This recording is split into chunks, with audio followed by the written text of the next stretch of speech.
شروع اللہ کا نام لے کر جو بڑا مہربان نہایت رحم والا ہے۔ الف لام میم را۔ اے نبی، یہ کتاب الہی کی آیتیں ہیں اور جو کچھ تمہارے پروردگار کی طرف سے تم پر نازل ہوا ہے حق ہے، لیکن اکثر لوگ ایمان نہیں لاتے۔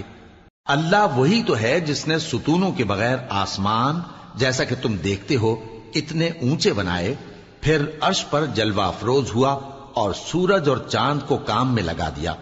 ہر ایک میعاد معین تک گردش کر رہا ہے۔ وہی دنیا کے کاموں کا انتظام کرتا ہے۔ اس طرح وہ اپنی آیتیں کھول کھول کر بیان کرتا ہے کہ تم اپنے پروردگار کے روبرو جانے کا یقین کرو۔ اور وہی ہے جس نے زمین کو پھیلایا اور اس میں پہاڑ اور دریا پیدا کیے اور ہر طرح کے میووں کی دو دو قسمیں بنائیں۔ وہی رات کو دن کا لباس پہناتا ہے۔ غور کرنے والوں کے لیے اس میں بہت سی نشانیاں ہیں۔ اور زمین میں کئی طرح کے قطعات ہیں ایک دوسرے سے ملے ہوئے، اور انگور کے باغ اور کھیتی اور کھجور کے درخت۔ بعض کی بہت سی شاخیں ہیں اور بعض کی اتنی نہیں ہوتی، باوجود کہ پانی سب کو ایک ہی ملتا ہے۔ اور ہم بعض میووں کو بعض پر لذت میں فضیلت دیتی ہیں، اور اس میں سمجھنے والوں کے لیے بہت سی نشانیاں ہیں۔ اگر تم عجیب بات سننی چاہو تو کافروں کا یہ کہنا عجیب ہے کہ جب ہم مر کر مٹی ہو جائیں گے تو کیا اثر نو پیدا ہوں گے؟ یہی لوگ ہیں جو اپنے پروردگار سے منکر ہوئے ہیں، اور یہی ہیں جن کی گردنوں میں طوق ہوں گے، اور یہی اہل دوزخ ہیں کہ ہمیشہ اس میں جلتے رہیں گے۔ اور یہ لوگ بھلائی سے پہلے تم سے برائی جلدی سے مانگتے ہیں، یعنی طالب عذاب ہیں، حالانکہ ان سے پہلے عذاب واقع ہو چکے ہیں۔ اور تمہارا پروردگار لوگوں کو باوجود ان کی بے انصافیوں کے معاف کرنے والا ہے، اور بے شک تمہارا پروردگار سخت عذاب دینے والا ہے۔ اور کافر لوگ کہتے ہیں کہ اس پیغمبر پر اس کے پروردگار کی طرف سے کوئی نشانی کیوں نازل نہیں ہوئی؟ اے نبی، تم تو صرف خبردار کرنے والے ہو، اور ہر ایک قوم کے لیے رہنما ہوا کرتا ہے۔ اللہ ہی اس بچے سے واقف ہے جو عورت کے پیٹ میں ہوتا ہے، اور وہی پیٹ کے سکڑنے اور بڑھنے سے بھی واقف ہے، اور ہر چیز کا اس کے ہاں ایک اندازہ مقرر ہے۔ وہ چھپی اور ظاہر چیزوں کا جاننے والا ہے، سب سے بزرگ ہے، عالی رتبہ ہے۔ کوئی تم میں سے چپکے سے بات کہے یا پکار کر، یا رات کو کہیں چھپ جائے یا دن کی روشنی میں کھلم کھلا چلے پھرے، اللہ کے نزدیک برابر ہے۔ اس کے آگے اور پیچھے اللہ کے چوکیدار ہیں جو اللہ کے حکم سے اس کی نگرانی کرتے ہیں۔ اللہ اس نعمت کو جو کسی قوم کو حاصل ہے نہیں بدلتا جب تک کہ وہ اپنی حالت کو نہ بدلے، اور جب اللہ کسی قوم کے ساتھ برائی کا ارادہ کرتا ہے تو وہ پھر نہیں سکتی، اور اللہ کے سوا ان کا کوئی مددگار نہیں ہوتا۔ وہی تو ہے جو تم کو ڈرانے اور امید دلانے کے لیے بجلی دکھاتا اور بھاری بھاری بادل پیدا کرتا ہے، اور رعد اور فرشتے سب اس کے خوف سے اس کی تسبیح و تحمید کرتے رہتے ہیں۔ اور وہی بجلیاں بھیجتا ہے، پھر جس پر چاہتا ہے گرا بھی دیتا ہے، جبکہ وہ اللہ کے بارے میں جھگڑتے ہیں، اور وہ بڑی قوت والا ہے۔ کام کا پکارنا تو اسی کا ہے، اور جن کو یہ لوگ اس کے سوا پکارتے ہیں وہ ان کی پکار کو کسی طرح قبول نہیں کرتے، مگر اس شخص کی طرح جو اپنے دونوں ہاتھ پانی کی طرف پھیلا دے تاکہ دور ہی سے اس کے منہ تک آ پہنچے، حالانکہ وہ اس تک کبھی بھی نہیں آ سکتا۔ اور اسی طرح کافروں کی پکار بیکار ہے۔ اور جتنی مخلوقات آسمانوں اور زمین میں ہے، خوشی سے یا ناخوشی سے اللہ کے آگے سجدہ کرتی ہے، اور ان کے سائے بھی صبح و شام سجدے کرتے ہیں۔ ان سے پوچھو کہ آسمانوں اور زمین کا پروردگار کون ہے؟ تم ہی کہہ دو کہ اللہ۔ ان سے کہو کہ کیا تم نے اللہ کو چھوڑ کر ایسے لوگوں کو کارساز بنایا ہے جو خود اپنے نفع و نقصان کا بھی اختیار نہیں رکھتے؟ کہو کیا اندھا اور آنکھوں والا برابر ہیں، یا اندھیرا اور اجالا برابر ہو سکتا ہے؟ بھلا ان لوگوں نے جن کو اللہ کا شریک مقرر کیا ہے، کیا انہوں نے اللہ کسی مخلوقات پیدا کی ہے جس کے سبب ان کے لیے مخلوقات مشتبہ ہو گئی ہے؟ کہہ دو کہ اللہ ہی ہر چیز کا پیدا کرنے والا ہے، اور وہ یکتا ہے، بڑا زبردست ہے۔ اسی نے آسمان سے مے برسایا، پھر اس سے اپنے اپنے اندازے کے مطابق نالے بہہ نکلے، پھر پانی پر پھولا ہوا جھاگ آ گیا، اور جس چیز کو زیور یا کوئی اور سامان بنانے کے لیے آگ میں تپاتے ہیں اس میں بھی ایسا ہی جھاگ ہوتا ہے. اس طرح اللہ حق و باطل کی مثال بیان فرماتا ہے. سو جھاگ تو سوکھ کر زائل ہو جاتا ہے اور پانی جو لوگوں کو فائدہ پہنچاتا ہے وہ زمین میں ٹھہرا رہتا ہے. اس طرح اللہ صحیح اور غلط کی مثالیں بیان فرماتا ہے تاکہ تم سمجھو. جن لوگوں نے اللہ کے حکم کو قبول کیا ان کی حالت بہت بہتر ہوگی، اور جنہوں نے اس کو قبول نہ کیا اگر روئے زمین کے سب خزانے ان کے اختیار میں ہوں تو وہ سب کے سب اور ان کے ساتھ اتنے ہی اور نجات کے بدلے میں صرف کر ڈالیں، مگر نجات کہاں؟ ایسے لوگوں کا حساب بھی برا ہوگا اور ان کا ٹھکانہ بھی دوزخ ہے، اور وہ بری جگہ ہے.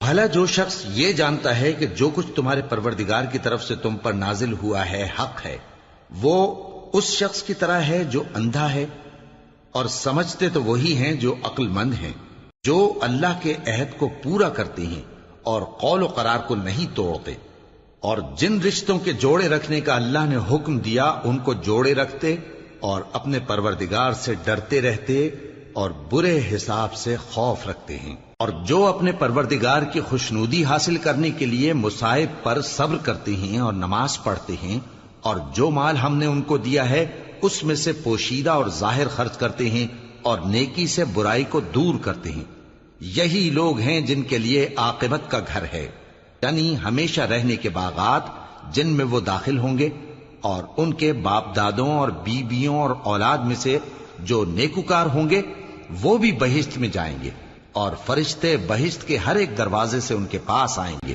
اور کہیں گے تم پر سلام ہو، یہ تمہاری ثابت قدمی کا بدلہ ہے، اور عاقبت کا گھر خوب گھر ہے. اور جو لوگ اللہ سے پختہ عہد کر کے اس کو توڑ ڈالتے اور جن رشتوں کے جوڑے رکھنے کا اللہ نے حکم دیا ہے ان کو قطع کر دیتے اور ملک میں فساد کرتے ہیں، ایسوں پر لعنت ہے اور ان کے لیے برا انجام ہے. اللہ جس کا چاہتا ہے رزق فراخ کر دیتا ہے اور جس کا چاہتا ہے تنگ کر دیتا ہے، اور کافر لوگ دنیا کی زندگی پر خوش ہو رہے ہیں، اور دنیا کی زندگی آخرت کے مقابلے میں بہت تھوڑا سامان ہے. اور کافر کہتے ہیں کہ اس پیغمبر پر اس کے پروردگار کی طرف سے کوئی نشانی کیوں نازل نہیں ہوئی؟ کہہ دو کہ اللہ جسے چاہتا ہے گمراہ کرتا ہے، اور جو اس کی طرف رجوع ہوتا ہے اس کو اپنی طرف کا رستہ دکھاتا ہے، یعنی ان کو جو ایمان لاتے اور جن کے دل اللہ کی یاد سے آرام پاتے ہیں ان کو. اور سن رکھو کہ اللہ کی یاد سے ہی دل آرام پاتے ہیں. جو لوگ ایمان لائے اور عمل نیک کیے ان کے لیے خوشحالی اور عمدہ ٹھکانہ ہے. جس طرح ہم پہلے پیغمبر بھیجتے رہے ہیں اسی طرح اے نبی ہم نے تم کو اس امت میں جس سے پہلے بہت سی امتیں گزر چکی ہیں بھیجا ہے، تاکہ تم ان کو وہ کتاب جو ہم نے تمہاری طرف بھیجی ہے پڑھ کر سنا دو. اور یہ لوگ رحمان کو نہیں مانتے. کہہ دو وہی تو میرا پروردگار ہے، اس کے سوا کوئی معبود نہیں، میں اسی پر بھروسہ رکھتا ہوں اور اسی کی طرف رجوع کرتا ہوں. اور اگر کوئی قرآن ایسا ہوتا کہ اس کی تاثیر سے پہاڑ چل پڑتے یا زمین پھٹ جاتی یا مردوں سے کلام کر سکتے تو کیا یہ لوگ ایمان لے آتے؟ بات یہ ہے کہ سب باتیں اللہ کے اختیار میں ہیں. تو کیا مومنوں کو اس سے اطمینان نہیں ہوا کہ اگر اللہ چاہتا تو سب لوگوں کو ہدایت کے رستے پر چلا دیتا؟ اور کافروں پر ہمیشہ ان کے اعمال کے بدلے آفت آتی رہے گی یا ان کے مکانات کے قریب نازل ہوتی رہے گی یہاں تک کہ اللہ کا وعدہ آ پہنچے. بے شک اللہ وعدہ خلاف نہیں کرتا. اور تم سے پہلے بھی رسولوں کے ساتھ تمسخر ہوتے رہے ہیں تو میں نے کافروں کو مہلت دی، پھر میں نے ان کو پکڑ لیا. سو دیکھ لو کہ میرا عذاب کیسا رہا. تو کیا وہ جو ہر شخص کے اعمال کا نگراں و نگہبان ہے وہ بتوں کی طرح بے علم و بے خبر ہو سکتا ہے؟ اور ان لوگوں نے اللہ کے شریک مقرر کر رکھے ہیں. ان سے کہو کہ ذرا ان کے نام تو لو. کیا تم اسے ایسی چیزیں بتاتے ہو جو روئے زمین پر ہیں اور اسے معلوم نہیں، یا تم لوگ محض سطحی بات کی تقلید کرتے ہو؟ اصل یہ ہے کہ کافروں کو ان کے فریب خوبصورت معلوم ہوتے ہیں اور وہ ہدایت کے رستے سے روک لیے گئے ہیں. اور جسے اللہ گمراہ رہنے دے اسے کوئی ہدایت کرنے والا نہیں. ان کو دنیا کی زندگی میں بھی عذاب ہے اور آخرت کا عذاب تو بہت ہی سخت ہے.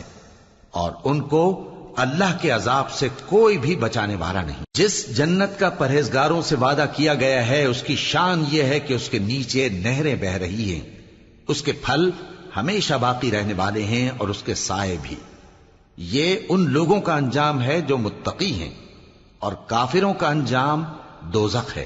اور جن لوگوں کو ہم نے کتاب دی ہے وہ اس کتاب سے جو تم پر نازل ہوئی ہے خوش ہوتی ہیں، اور بعض فرقے اس کی بعض باتیں نہیں بھی مانتے۔ کہہ دو کہ مجھ کو یہی حکم ہوا ہے کہ اللہ ہی کی عبادت کروں اور اس کے ساتھ کسی کو شریک نہ بناؤں۔ میں اسی کی طرف بلاتا ہوں اور اسی کی طرف مجھے لوٹنا ہے۔ اور اسی طرح ہم نے اس قرآن کو عربی زبان کا فرمان بنا کر نازل کیا ہے، اور اگر تم علم آ جانے کے بعد ان لوگوں کی خواہشوں کے پیچھے چلو گے تو اللہ کے سامنے کوئی نہ تمہارا مددگار ہوگا اور نہ کوئی بچانے والا۔ اور اے نبی، ہم نے تم سے پہلے بھی پیغمبر بھیجے تھے اور ان کو بیویاں اور اولاد بھی دی تھیں، اور کسی پیغمبر کے اختیار کی بات نہ تھی کہ اللہ کے حکم کے بغیر کوئی نشانی لے آتا۔ ہر حکم قضا کتاب میں لکھا ہوا ہے۔ اللہ جس چیز کو چاہتا ہے مٹا دیتا ہے اور جس کو چاہتا ہے باقی رکھتا ہے، اور اسی کے پاس اصل کتاب ہے۔ اور اگر ہم کوئی عذاب جس کا ان لوگوں سے وعدہ کرتے ہیں تمہیں دکھائیں، یعنی تمہارے روبرو ان پر نازل کریں، یا تمہاری مدت حیات پوری کر دیں، یعنی تمہارے انتقال کے بعد عذاب بھیجیں، تو تمہارا کام ہمارے احکام کا پہنچا دینا ہے اور ہمارا کام حساب لینا ہے۔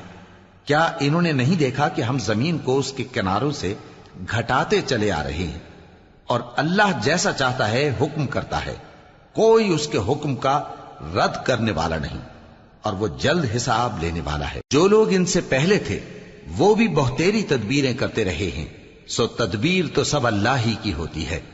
ہر شخص جو کچھ کر رہا ہے اللہ اسے جانتا ہے، اور کافر جلد معلوم کر لیں گے کہ آخرت میں اچھا انجام کس کے لیے ہوتا ہے۔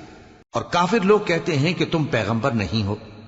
کہہ دو کہ میرے اور تمہارے درمیان اللہ اور وہ شخص جس کے پاس کتاب آسمانی کا علم ہے بطور گواہ کافی ہے۔